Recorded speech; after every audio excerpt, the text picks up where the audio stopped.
You know, a lot of times when you hear someone's voice but you can't see them, and because you can't see them, what do you normally do? You create an image of what you think they look like because you can't see them. And so you create an image of whether they're tall or short or skinny or big, whether they're country or laid back or whether they're stylish, all the way down to the color of their hair to the frames of their glasses. You think they're a certain age. You try to formulate all these kind of different things.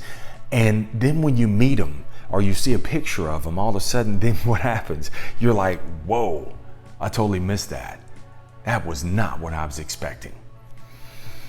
We do this all the time, man. We do this with radio personalities. We do this with people trying to sell us direct TV. I do it with online buyers, people I'm trying to work a deal with. And then when I see them in person, I'm like, man, I totally missed that. He had a deep voice, so I thought he was a big guy, yet he's a little bitty dude.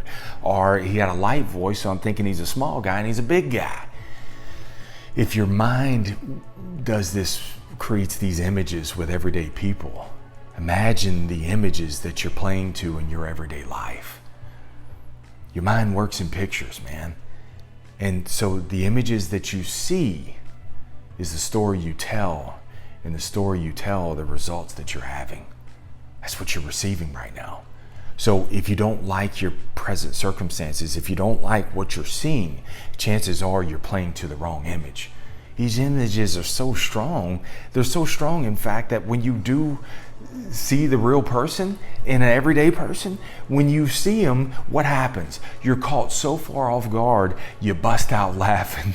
Whether you do it in their face, or you do it inside, or you do it in your mind, you can't wait to go tell somebody. If you're not getting the results that you want, man, it's chances are you're playing to the wrong image. That's how strong those images are. And so every day, man, your mind is working in these pictures and it's working to validate the images.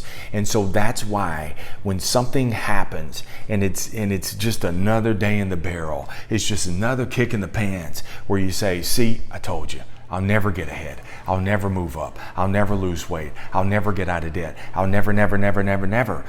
Because you're playing to that image and your mind is reinforcing that, saying, I'm just doing what you told me to do.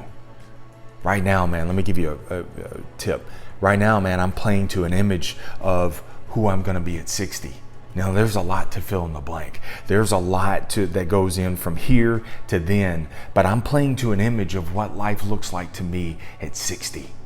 And so that way I have to do that. So that way I don't get bogged down in the losses. If you play to a higher image, if you play to a different image, when you receive a setback, when you receive a loss, man, when you get knocked back on one of those days, because you're playing to a different image, yes, the circumstances are real, but you don't get bogged down in the losses. It's just something I got to deal with, but I'm heading in a different direction. I've got a different image. I'm playing to a different image. Let me tell you something, man. There's a better version of you. There's a better image that you should be playing to right now. Find it, even if it's blurry, even if it's like a little dollop, man, like Bob Ross from PBS. Remember when he was painting all those pictures and it was just a dollop of paint? Sometimes that's what that image is. Even if that 10-year from now version of you, what life looks like, daub it. Play to that image. The more you play to that image, the more vivid, the more clear it's going to be, and the better life you're going to have, the better life that you're going to be. Have an amazing day. Stay in the sales life.